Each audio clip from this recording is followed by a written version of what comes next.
Let me ask you this then. Why do you think that opioid overdoses, opioid use has gone through the roof in this country in the last 10 years or so, and specifically also in the last several years? What is creating that? Now, there's one, I'll just very briefly say it.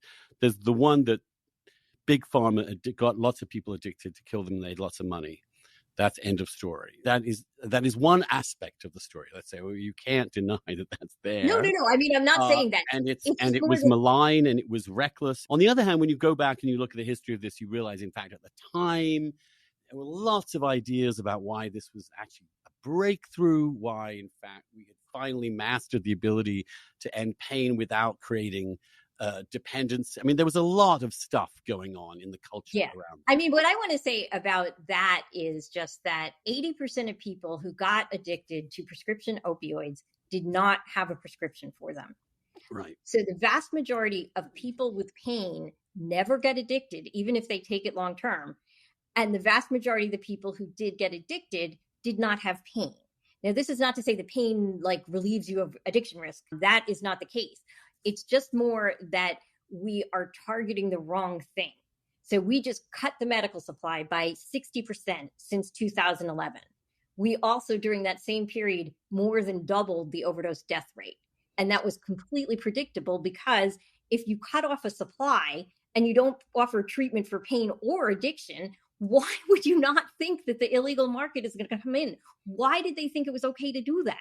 Well, it was one misjudgment after another. The misjudgment to begin with, that these drugs would not hook people in a way that they did for a section of the people that have access to it. Yes.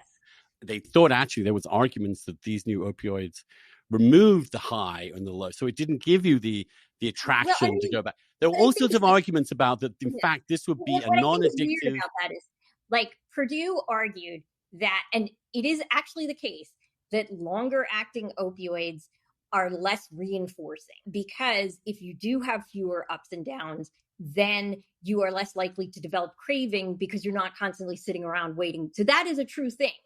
The thing that is false that Purdue did evilly is they said it lasted 12 hours when it lasts 8. So that was completely a lie. I tell this story at some length in the piece I did called The Poison We Pick. It's in my book and it's also online. You can find it. But yeah, that was a deception. On the other hand, it seems that they met a population desperate for some kind of relief from something. Absolutely. And what's that? Sure. So, I mean, I think the American middle class has been in decline, and wage stagnation and all kinds of situations in our culture have left a lot of people out. Rising inequality, there's just all kinds of things where people who thought that they were going to have a nice middle class life, or working class life like their parents, that's just not possible anymore. Nobody can afford to go to college. You can't make a living without college, and you can't afford to go to college. So we really have created a society that is ripe for addictions. I mean, it's kind of interesting how middle classness kind of is protective. Obviously, it's not 100% protective, but the elements of middle class life that are protective are routine, structure, meaning, purpose. You feel part of a community. When that gets ripped up, which it has done in a lot of places across the country, then you see very high rates of addiction. We also saw this in the Black community with crack in the 80s and 90s, because who got hit first by deindustrialization? Black people. And now they didn't have factory jobs, or factory jobs weren't paying. And suddenly you end up with, here's this substance that either you can escape from that reality with, or you can make money with. And the same thing happened with opioids in rural communities, where suddenly they're flooded with this substance.